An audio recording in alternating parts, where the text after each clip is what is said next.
Hey all, Hipper here. So today we are taking out one of the good old ships, and it is the British light cruiser, the Edinburgh. And this is one of my favorite cruisers in the game. It just works so well with an agile build, which is what I'll show in this battle here. But first, let's just have a look at my build. As you can see, we're nearing 2 million elite XP on this ship here, so yeah, pretty popular for me. Baltimore and Rune as inspirations. This is Tennant, by the way. He's dressed up in a green thing, but it's Tennant. And I have the main body mod 2 here to improve my turret rotation, and then I double rudder, and then I have the improved reload. And of course we run radar, of course. What else would you run on this ship, right? 1.9 rudder and 37 knots. And this thing turns on a dime, and it has excellent acceleration, and of course the 30mm armor, which is also fantastic. So a battle like the one I'm going to show you now is what I really enjoy in this game here. And Edinburgh gives it very often. Hippo also, Targo not so much these days. So that's why I pretty much, I'm not going to say I only play Edinburgh at the moment, but that's pretty much, well, I guess I pretty much am playing it for the moment. But anyway, we start at the sea spawn, so of course we're going to head over to the sea spawn, because that's where we spawn, right?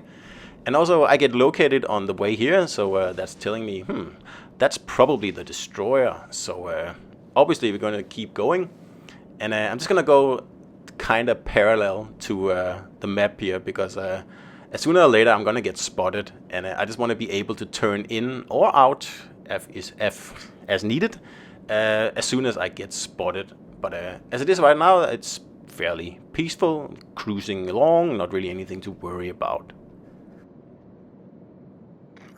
So there's the spot, but it's only one ship targeting me, so it's not really worth changing my direction or anything like that.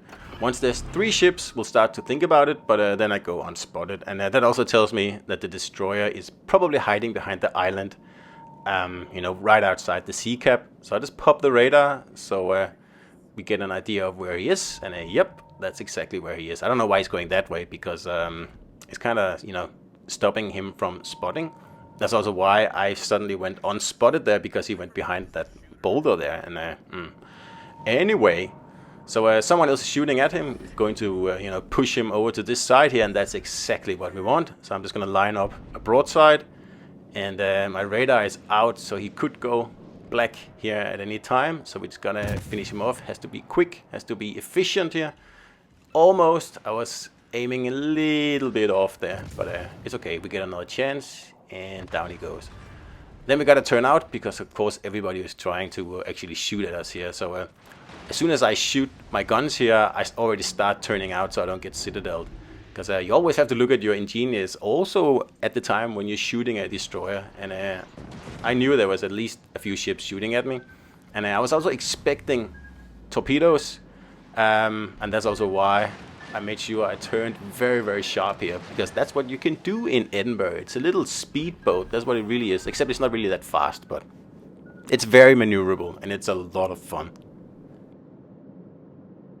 And as you saw here, this is another reason why you always play Edinburgh with the radar.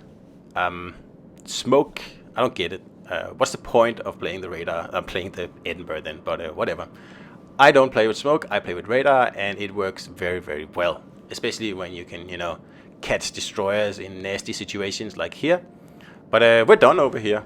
The destroyer is dead, the cap is taken, and we still haven't got the B cap. So I'm going to leave this flank here, and then I'm going to head over to the middle cap, because it looks like they could need some help in there. The destroyer isn't really, I don't know what he's doing, but anyway, there's 2 cruisers left over here, but they can't really do anything. They're in like a pretty nasty spot down there behind the mountain, because that's what happens when you go down and sit behind a mountain like that. Like, you are just going to put yourself in a whole world of pain, because now I'm going to reposition, and if they try to go in and grab this cap here, I can get at their broadside. And looks like there's 1 cruiser staying over at the sea cap. I don't know why, but it's okay.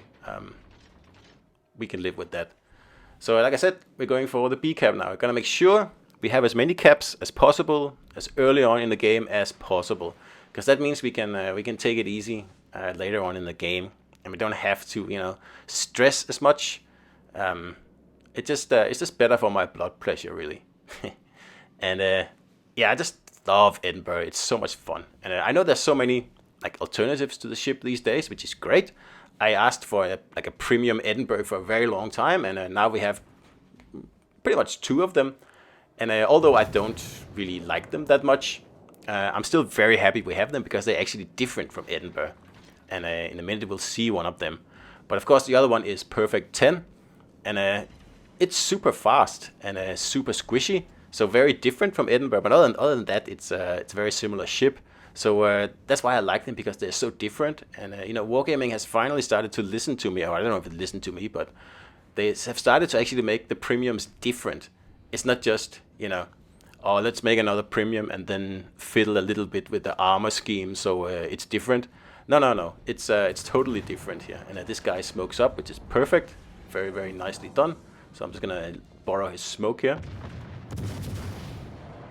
So in general, I don't like battles where I sit still. And right now, this is the only time I'm gonna sit still in this battle here. And I don't usually sit still, really, because Agile cruisers, that's not really what they're good at. If you're going to sit still, I suggest you put on a different build, something, you know, a more traditional damage build or something like that. Because if you don't use your agility, then the build is totally wasted, and it's the whole point.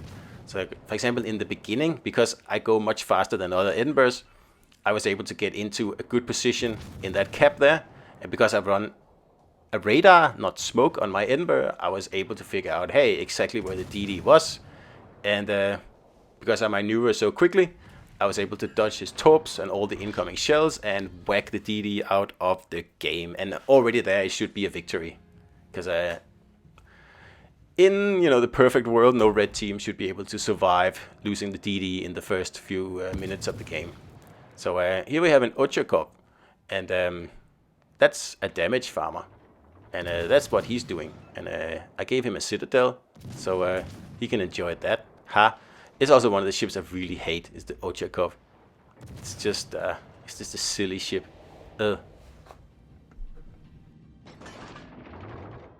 But anyway, as you can see on the map, it looks like the Reds are, you know, starting to gather some courage to move into the sea cap and try to take it back. And here's the other kind of Edinburgh ship here, and it's the Plymouth. And this one is also really squishy, and I don't know, I like it, but I like Edinburgh much better, much more. And I also like Edinburgh much better than I like Perfect 10. And it's just such a good ship. I cannot you know, give it enough accolades. It's a great ship. The only problem is that if you at some point have to burn down a battleship, then you have a little bit of a tough time, like a bow tanking Jean-Bart or something like that. That's going to take a long time with just AP shells if you can't get your torpedoes into action, which is sometimes the case. So that's a little bit unfortunate. But other than that, it's an excellent ship. So in the beginning, when I was playing around with Agile builds on Edinburgh, it didn't really work that well, and I kind of gave up on it for about a year or something like that. And then Azure Lane Baltimore came out that just gave me just the last piece of rudder that I needed to make the ship the way I wanted, which means that a rudder just under 2 seconds and a speed of preferably more than 36 knots. 40 knots is better, but 36 will do in this case here. So you just gotta, you know, keep in mind that this is not the fastest ship in the game. It's much faster than your standard Edinburgh, but it's about as fast as a Hipper, really. And a Targo is pretty much almost 5 knots faster. But what Edinburgh has that none of the other ships has is the British acceleration. So that's why you really get the full package with this ship here. If you enjoy Agile builds, this is the go-to ship, because it's super agile. It's like extremely agile. The turning radius is really small, and you got 1.9 second rudder. You got like okay speed. That's a little bit of a downside right there. You got torpedoes, not many, but you do have them. You have radar, that's always excellent as well, and you do have sonar as well, and you do have heals, and not just any heals, but the really powerful British heals. So if you take some nasty damage, you can just heal it back, and that's all there is to it, really. And if that's not enough, if all of that isn't enough, and there's someone in the sea caps, we're gonna go and annoy them now. But like I said, if all that isn't enough, you also get the 30mm bow armor on this ship here. So that means that you're going to be useful in every situation out there if you have a radar on this ship here. Except, like I mentioned before, if you have to burn down a bow tanking battleship, that is okay, that's a problem. And sometimes destroyer players are also very smart, and they sort of try to bow tank you. And it's so hard to hit the superstructure on a destroyer, and that's also a little bit of a problem. But if you can catch the destroyers, off guard like I did in the beginning here, and whack their broadsides like I did in the beginning here, that's what you want to do. And that's what Edinburgh just excels at. It's probably the most fun ship to play in the game right now for me. And I mean, that's saying a lot, because there's quite a few fun ships. Like Yoshino is also great fun to play. Obviously, Atago, Hippo is also great fun. But at the moment, I think Edinburgh just beats them all, really. So we're obviously going to win this battle here. There's not really no point of moving over here, but I'm thinking, let's see if we can't get a Kraken in this game here, because there's only cruisers left. So like I said, the downside of Edinburgh is having to battle battleships when they are bow on, and in this case here there are no battleships. There's only 4 juicy cruisers left, and my AP is hungry. So I'm saying, why don't we try to get a few, just 1 or 2 more, and if we can get a Kraken, that's excellent. But if we can't, that's also okay. So we got a very nice tier 6 over here.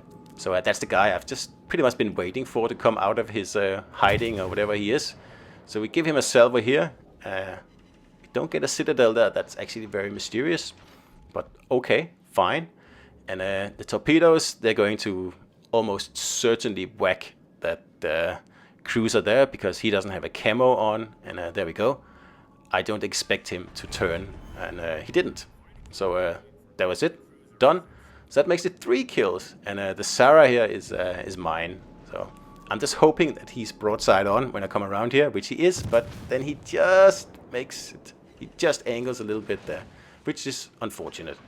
And he's not shooting AP, he's shooting HE, and there is no way he's going to win a DPM contest with an Edinburgh if he's shooting HE, because I can heal back everything. I still have 3 heals left, and I'm almost full health. And all I have to worry about is that incoming fire. But soon I should be safe behind the island here, and I can concentrate on getting this kill here and finishing this guy off. And someone is doing a really poor job of kill stealing here, which you'll see in a minute, where he actually succeeds. Because we have this annoying Ochakov here, and it's 1v1. Ochakov versus Edinburgh, and there's another bunch of torpedoes there, but because we are quick, agile, and quick on the toes, that doesn't matter at all. So he's in a nasty spot here, because he's in a triangle of cruisers. Like, I'm over on his broadside, so he can't really angle towards me, and there's another guy in front of him, and he can't really angle towards him either. So yeah, I just want a citadel and remove this guy from the game, get my Kraken, and move on to the next game, because this was a fun game. This is exactly like in the beginning I said, this is how I want all games to be. Good fun, and the less battleships there are in a game, the more fun it is. It's very, very simple, and that's why I am so tired of games where there's always 6 or 7 battleships in them. It's just infuriatingly boring. And here comes the stealing shot, and unfortunately, he grabs my Kraken. So I'm just going to show him what I mean about that. But I mean, this battle here is won. There is, I believe it's a Suzuya left, but he's obviously interested in me. But I'm just going to move out a little bit and see if I can get a little bit more XP for capping, because in my eager to secure the Kraken, I kind of forgot about this cap here. But On the other hand, it doesn't really matter. We are 700 points ahead, but still, gotta cap when you can cap. This battle here is also a very good example of how damage farming is a really bad strategy. Like this Suzuya here, he's been damage farming the whole game, and what has that really earned him? Not a lot. I mean, we've had all the caps, and I'm just taking back the cap that we unfortunately lost to the annoying Italian here before. But other than that, we have totally controlled this battle here. They have sunk quite a few of our ships, I will say that. I don't know how that happened, but points-wise, we are way ahead. And you'll see when we finish the battle here, there's actually 2 high calibers on the enemy team, which means that there's been a lot of damage farming going on, and it just goes to show that that doesn't really work. So that was Edinburgh, an Agile Radar Edinburgh, boys and girls, and my favorite ship in the game right now, and probably for a long time. So hope you enjoyed it, and I'll see you out there.